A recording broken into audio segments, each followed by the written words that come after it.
Hello, good morning, everyone. So, we are finally on day 12 of our 100-day challenge. Today, we start the harder conversations, and we're starting with the biggest one, the age gap. Now, everybody argues about whether it's wrong.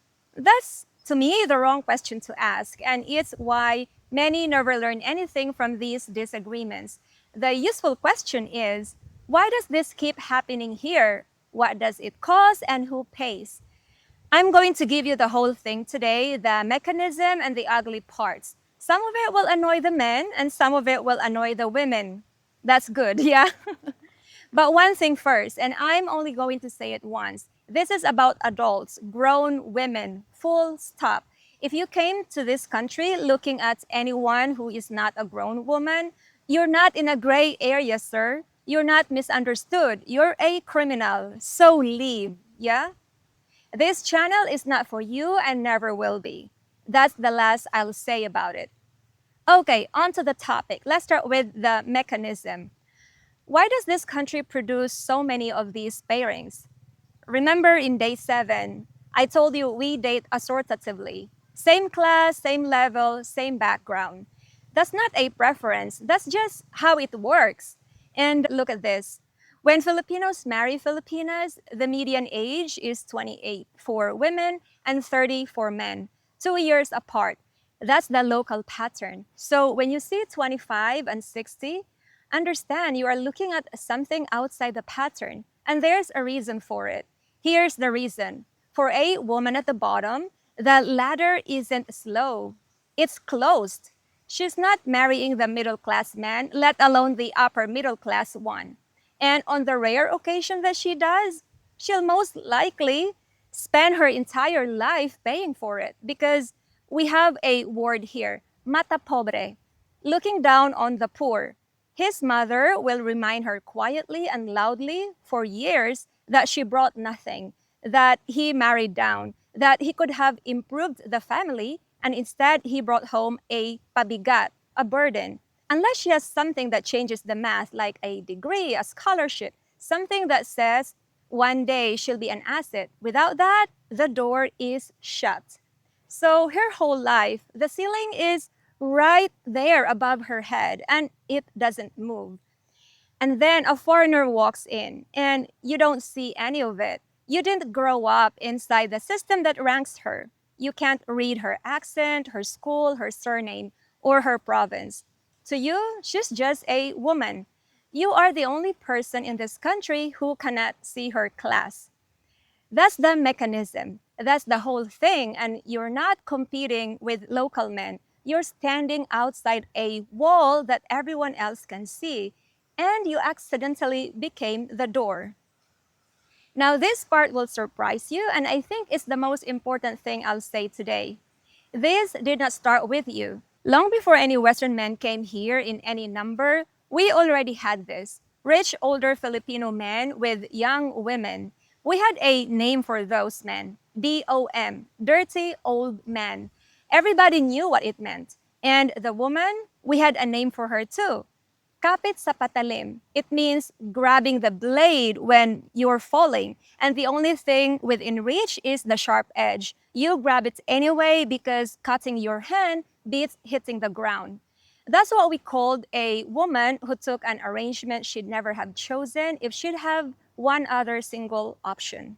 And it happens at every level of society. Poor, middle, rich, it was never about foreigners. It was about a woman with no exits and a man with resources. So understand what that means, gentlemen. When you arrived, you did not create this pattern. You just became the newest, best version of an old one because you offer what the local DOM never could.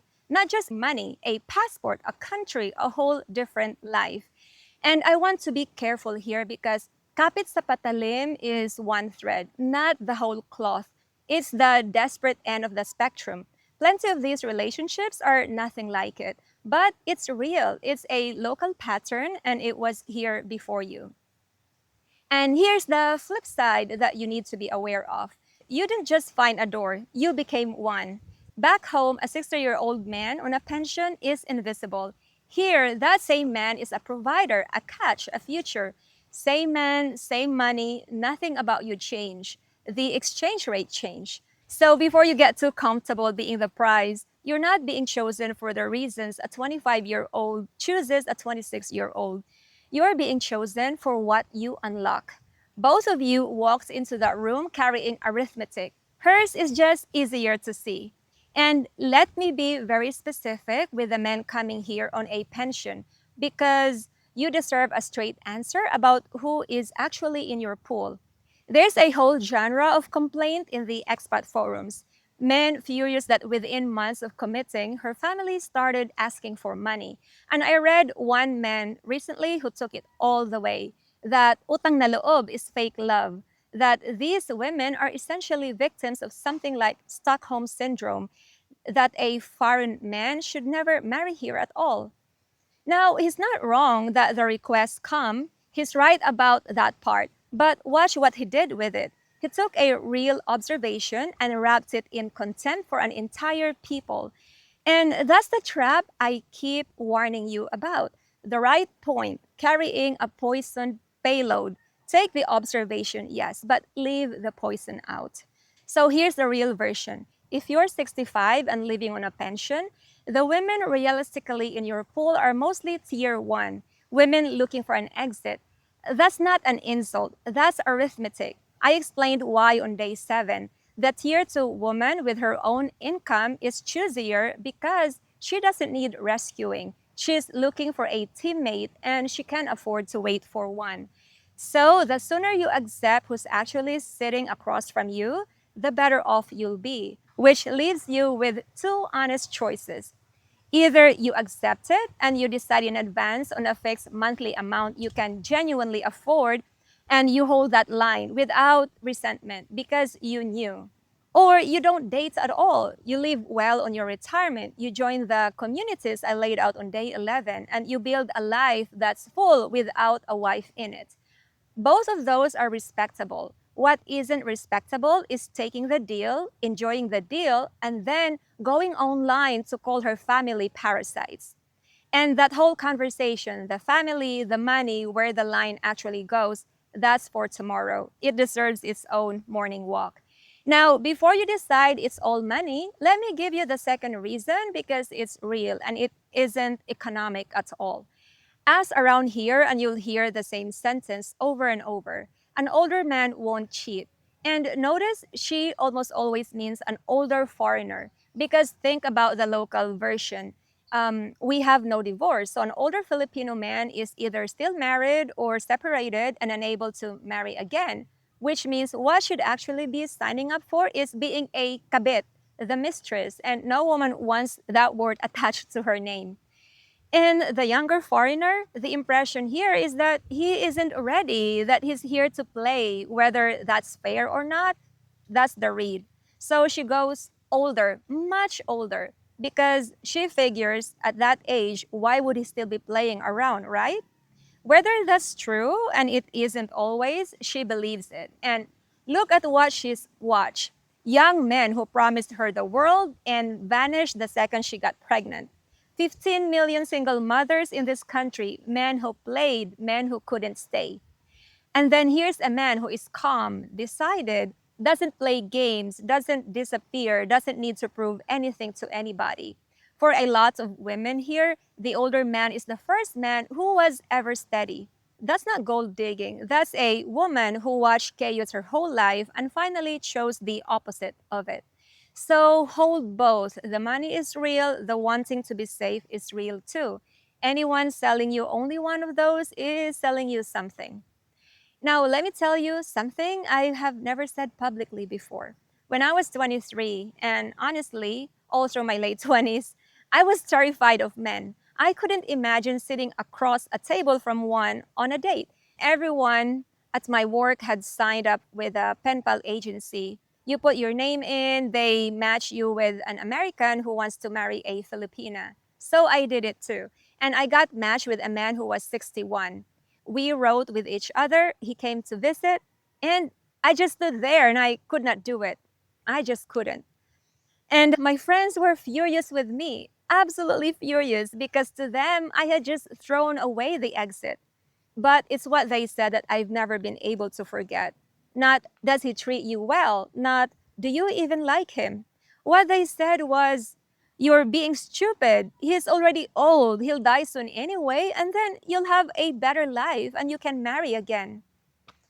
That was the conversation out loud between young women like it was nothing. That's how honest the arithmetic gets when there are no men in the room, gentlemen. And it isn't only friends, it's the titas, the neighbors, sometimes the parents. A young woman here will have grown adults who love her, telling her, don't be choosy, marry the older foreigner. He'll take care of you. He won't cheat, he won't leave you. And I want you to hear what's underneath that because it isn't cruelty, it is fear. They're not trying to sell her, they're trying to spare her the life they had. To them, a much older foreign man is the safest future they can picture for her, safer than any local boy in her own class could ever be. So when her parents say yes with a smile, that's what they're saying yes to. But let me caveat that these conversations happen and these impressions are real. But it isn't everyone. I just want to make that clear. So let me burst a bubble now, carefully, because I mean this precisely. A lot of you believe you were chosen for love, and what I'm telling you is that the road that brought her to your table was economic. That's the honest thing, and you should stop pretending otherwise. But here's the part that matters just as much. The root is not the relationship. The economics explain why she is sitting across from you. They do not decide what the two of you build after that. I read something recently from a mixed Filipina whose mother was 19 when she married her dad, who was 57 at that time. And she said it plainly. Her mother was technically a gold digger. Her mother was the eldest of seven, and her father had remarried after her mom died. There was no one behind her when the stepmother stepped in, so she married that man, the mixed Filipina's dad, as an escape. That's the truth of it. And she said her mother didn't truly love her father until their third child. They were together until they died at 91. But you know what was underneath it? He was kind and good to her. That's the whole thing right there. The door was economic, the marriage was real. She got there late, but she got there, and then she stayed for the rest of his life. So, no, I'm not telling you your relationship is fake. I'm telling you to stop lying to yourself about how you got in the room. Because if you can't be honest about the door, you'll never be honest about the house. All right, the dangers, smallest to biggest. One, she either loses her generation or one day she chooses them over you. Her friends are doing things you physically can't do anymore. So either she stops going or years down the line, she goes anyway without you. Two, lonely people with different interests in one house. Two, the chismis tax. She pays a social price you will never pay. When people see you together, you get called lucky. She gets a sentence thrown at her. May isa na namang kababayan ang nakaahon sa kahirapan. There goes another one climbing out of poverty. Said with a sneer every time, and she swallows it because complaining is pointless. Three, she may be saying yes to no children while quietly hoping you'll change your mind. That was day eight, the one what she wants for your children. Go watch it. I told you how exactly to handle it. Number four, nobody addresses this one. A 30-year age gap means she has signed up to nurse you through the hardest years of her life and still be doing it in her 50s when her own body starts asking for help. Five, what happens to her when you're gone? And I want to read you something because a man in one of these threads said it better than I could. 27 years older than his Filipino wife, and he listed his own reservations from the start. So, two different worlds, two different sets of interests. The certainty that he'll die first and make her a widow in her 40s. A 7-year-old daughter whose big moments he probably won't be there for. And that if his health goes, he turns his young wife into a caregiver. So, yeah, that man is not confused. He walked in with his eyes open and he named every single cause out loud. That is what honesty looks like. And most of you have never made that list. And there's a sixth one, and this one's about you. What happens to you if it goes the other way? If she does take everything and walk, do you have a floor, a backup plan, anything in your own name that can't be taken? Because there's a woman on YouTube, Carrie Lane, I think is her name, who makes videos helping stranded foreigners get back home. And truly, a shout out to her for doing that work. But sit with what it means. That's a whole category of men who arrived here like kings and left as paupers. Don't be one of those videos, gentlemen. Future proof yourself. Keep a floor under your own feet that no relationship can take away. And not because you're expecting the worst, because a man who could survive the worst is the only man who can afford to be generous without fear. It's risk and reward. Know exactly what you're walking into and be ready for the consequences of it months and years down the line. Now, both of you, come here, please. Gentlemen first. A lot of you don't actually want a young wife. You want to be young again. And she isn't a partner in that arrangement. She's a time machine. No woman can do that job. She will fail at it, and you'll blame her for failing. And the harder one, some of you didn't just accept the imbalance, you built it. You kept her without her own money, without her own papers, without her own people, and you called that providing. That's not providing, that's making sure she can't leave. And now us. To the woman who signed up knowing exactly what she chose and then punishes him for being what she chose, you knew his age, you knew his energy, you saw him. Resenting him for it now isn't heartbreak. That's a bill you're handing him for a decision you made. And to the woman running the clock, waiting it out, treating a man's remaining years as a countdown to your second life. Girl, you're not in a marriage, you're in a queue. And you will get to the end of it and realize you spent your own youth waiting for someone to die. Let me tell you what all this looks like when it collapses because I watched it happen to someone I was once close to. My friend was in her 30s and she got together with an Australian man 20 years older. He was in great shape, he was kind, he was wealthy. She joined him there eventually, got her citizenship, built a serious career. She was flying. 8 years in, she got restless. She refused to marry him. She was waiting for the 10-year mark when she'd become a common law wife with everything that came with it. And a few months before that anniversary, she had an affair. Her complaint? That he was starting to look old, that he didn't dress well enough to stand beside her in public. He found out about the affair days before the 10-year mark, and the whole thing blew up in both their faces.